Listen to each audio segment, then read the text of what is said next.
video पे नेले कान आपे जोतो बुया मिश्रा को इन और आले अल्फा और ओमेगा संभार टीम से को जोतो को अडी रस्क सला को जीसु मरांग जय मसीह की सरी की ईश्वर बाबा दुलड़ और उनिया दया दो अबू को तुलुज मेना आदो तिहिया वीडियो दो अडी मरांग से अडी जिलिंग दो बांग कना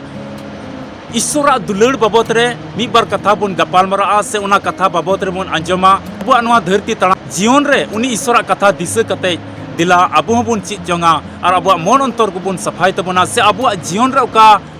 लांगा अबुआ जीवन रे उका तितांग अबुआ जीवन रे उका भावना चिंता मेना उना कथा अंजोम कते से उना कथा तिहिं पुष्टल ते अंजोम कते अबुआ जीवन रे दिला जिरे बुन हमेट जोंगा से जिरे बुन हताव जोंगा अबु जेमन उना कथा दिसे कते मन रे सुलूक बुन अइकौ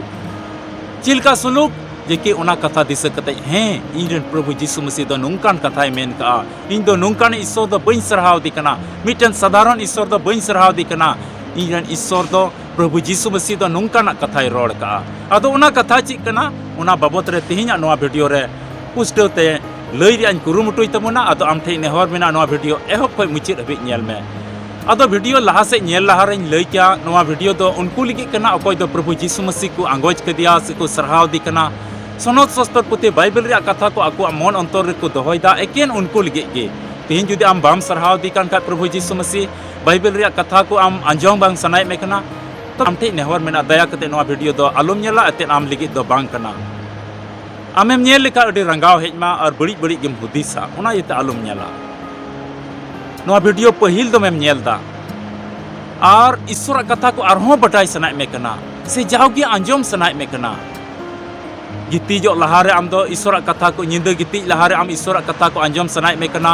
तिकिन जोम बाद ईश्वर कथा को अंजोम सनाय मे कना सीता रे बिरित तुरा ईश्वर कथा को अंजोम सनाय मे कना तबे उनकान ईश्वर कथा उका दो अबू मसीह जीवन रे से मिमित मानवा धरती रे मानवा को लगे ईश्वर दुलड़े सदर का बाइबल रे कथा होते ते मसीह जीवन रे चित भर आ सहई आ रस्क मिना चित भर सहई मिना उना को बाबत रे आरहों बटाई सनाय मे खाय नोआ चैनल सब्सक्राइब का में और लाइक में शेयर में और उनका लेकाते नोआ ईश्वर कथा दो पसनाव रे नाम हो भागीदार हुई में जेमन ईश्वर दुलड़ाम जेमन ईश्वर भोराम आम हो अरे दयावाम और आमा घरोंच रे आमा जीवन रे ईश्वर दुलड़ जेमन सबितो आ मार्शल रिया जीवन पे खेमा धरती रिया जहाना मुश्किल अटक कोते आलम ताइनम को बिचकम आमेम लहा तबे बांग बिलम कते दिला वीडियो लहा से बोनिया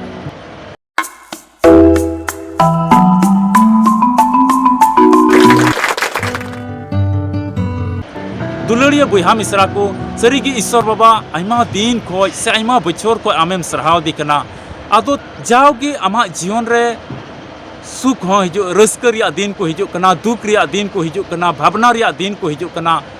उना भावना दुख तकलीफ समय ओक्ते रे ईश्वर कथा दिस कते से पढ़ाव कते से प्रभु जीसु मसीह चित दुलड़े सबित टू का चित कथाय रोड टू का उना को अंजम कते मोने रे आम थोड़ा गान जिराव नाम सनाय मे कना से उना अंजोम कते आमा भावना चाबाई सनाय मे कना उना कथा चिल काना कना तेहिं उनका जावगे आमेम हुदिस दा आदो सरीगी प्रभु जीसु मसीह दा 2000 बछर लहारे ओका हेज देन मानवा रूपते उन अडी मरांग दुलड़े सदर टोका कोई लगे आम लगे इन लगे मिमी मानवा को लगे मिमी मसीह बुहा मिश्रा को लगे तिहिं बाइबल रे कथा लका तिना को चलाकान उनको को लगे डी मरांग दुलड़े सदर टोका और उन दामन कथा रोल टोका उका दो तिहिं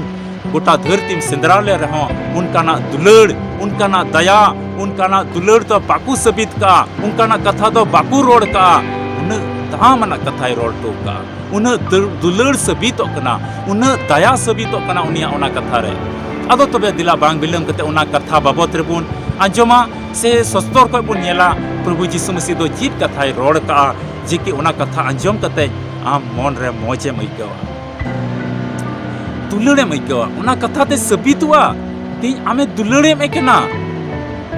दिला बुन पढ़ा लू के ओल का भागी संवाद 23 सटिंग और पढ़ाते दो 34 कली कना लू के ओल का भागी संवाद 23 सटिंग पढ़ाते दो 34 कली ओंडे ओल कना अदो जिसुई मेन किदा ए बाबा इक ककुमे एनते बाकू बडाया चित को चिकाईदा दुलड़िया बुहा मिश्रा को प्रभु जीसु मसीह तेन रे क्रूस किदी को आ क्रूस चितान रे अटी दुके सहादा हरकीत कना मयांग जोरो कना हसुई दी कना अटरा कना अटी तकलीफ सहादा अटी हसु मिटे जनुम में पटिलन खाय से मिटे सुई तम पटिल नाम लन खाय से जहां ते जंगा रे जनुम बोलोम खाय तीन जोर हसुआ जहां टेम बजाव len खाय तीन जोर हसु कना तुरंत हॉस्पिटल चला हुयो कना जहां टेम गेट एन खाय आयमा मयांग जोरो कना और ओंडे रान आमे मेंदा उसरा रान इदो अगुई पे रान लगाव पे से रानो रिया अडी उसरम कुरुमुटुइदा से हॉस्पिटल को दिया में कना अडी मुश्किल इक कना प्रभु यीशु मसीह को क्रूस के दिया मयांग जोरो कना जुनून टुकरी को दाल सटाव कर दिया ती बनार तीर को दाल जिले कर दिया जलई के दी को जंगार को जलई के दिया गोटा हड़मो को दाल कर दिया उना हड़मो रे दाल कते आरो क्रूस को हमाल क्रूस को गो दे तहे냐 मिता में डी कष्ट एकदम लंगा चबालना तितान रेंगे सितुंग ललो होय और ओथ हो एकेन जंगाते तड़ाम दा डी मुश्किल अडी दुख बुहा डी हरखीते सहाव केदा डी मुश्किल ले सहाव कदा उना मुश्किल को सहाव कते को क्रूस के दिया ना क्रूस चितान रहो हसु इदी कान गया डी मुश्किल ओंडे खोज उनको अकोई को क्रूस कदी अकोई को संथाव कदी उनको को लिखित प्रभु यीशु मसीह अडी दामना कथाय रोड़दा उनको को लिखित अडी दामना कथाय रोड़दा मेंदा ए बाबा सिरमा बाबा ठे नेहोरो कनाय कोई जोंग दाय ए बाबा इक को मैं एते बाको बडाया चीत को चिकायदा दुलड़िया बुहा मिश्रा नोआ कथा बाबत रे थोड़ा बुन गपाल मरावा आइरेन बैरी को लिगे आज अकोई को संथाव के दे आज अकोई को बिस्तेर दुसी के दे आज अकोई जनुम टुकरी को दाल सटाव दे आज अकोई जलई को कुटम दे आज अकोई को संथाव के दिया उनको को लिगे ते नोआ दुलड़े सदरदा तबे तिहिन मा आमेम सरहाव दी कान प्रभु यीशु मसीह तिहिन मा सेता तिकिन अयु आमेम गुणमानाव डबो जोहाराय कान तिहिन मा उनी ईश्वर लिगे आम तीम लहायदा उनी ईश्वर लिगे आमेम गड़ो कना उनी ईश्वर लिगे मोनेम सफाव का तमा तबे चिदा आम बाय गड़ो आरे भरमा तीन मरांग दुलड़ ताय हुदीस लिगाय में तिहिन मी घड़ी अडी मोज ते दुड़ुब कते आम सफा सफी हुदीस में तीन दुलड़े सदर दा प्रभु यीशु मसीह आम लिगे बैरी को लिगे उन दुलड़े सदर का तबे तिहिन मा आम उनी हर तेम तड़ामे का उना इयते आलुम हुदीसा ईश्वर बाय दुलड़ दिन केना आलुम हुदीसा नोआ मुश्किल नोआ दुख तकलीफ नोआ रुआ हसु नोआ बेसुलुक इnye घरों को बांग चबा कना अदो ईश्वर बाय दुलड़ दिन केना थोड़ा कान समय हबी मुश्किला तकलीफ को दा तहन गया उना इयते उनका ना आलुम हुदीसा ईश्वर तो आमे दुलड़े मिगी और आम लिगे ते पुंथा मेना तया एकेन कोयो हर रे तहन में आमा जीवन रे चिलकाय कमीदा और उनिया हर ते तड़ाम में उना इयते तिहिना नोआ कथा ते पुष्ट कना ईश्वर तो अडी बढ़ती की आमे दुलड़े में कना ईश्वर तो आमे गड़ोआम कना अरे भोराम कना और आया तया तो अडी बढ़ती मेना एते बैरी दुश्मन को लिगे जुदी उन दुलड़ मेना ताई खाय आम लिगे चिता बनवा आमरेन गिदरे लिगे चिता बनवा अबेन जुरी परी लिगे चिता बनवा आमरेन गो बाबा लिगे चिता बनु तया दुलड़ जरूर मेना आइमा दुलड़ मेना तया उनी ईश्वरा अपेया घरों लिगे आमा गमी लिगे दुलड़ मेना तया आमा जो बिजनेस व्यापार लगे आमा ओलो पढ़ा लगे आमा नौकरी जीवन लगे ईश्वरा दुलड़ मेना अदो उना नौकरी रे से उना रोजगार रे से उना पैसा रे आलुम आट चबा से आलुम तुपा चबा जिके ईश्वर हम बाम दिसई और बखा कई से और बखा पाप से हम चला और बड़ी आसे शैतान दो अयोर में और न्यूरुआम बड़ी मुश्किल है उना येते उनी दुलड़ उनी ईश्वरा नवा दुलड़ दिस कते उना कथा दिस कते बैरी को लिगे का दुलड़े सदर था उना कथा दिस कते तीन नवा धरती तड़ाम में और हुदिस जोंग में ईश्वर दो इने टिगी दुलड़ दिन के आपत्तियों को मैं उना रे जेमन आमा जीवन रे दया दुलड़ चाव के तहन ताय ईश्वर के या कथा से इलकाते आपे जतो को गड़ो आरे भर पेमा आसो कने वीडियो नेल कते आम जतो आम बडाई का ईश्वरा नुआ कथा ते अबो मन रे सुलूक बुन नामदा शांति बुन नामदा ची सुलूक एते बैरी को उन दुलड़ का को अबरेन प्रभु यीशु मसीह दो तबे इन चिदा बाय दुलड़ nya ओना के हुदुस कते नुआ धरती तड़ाम में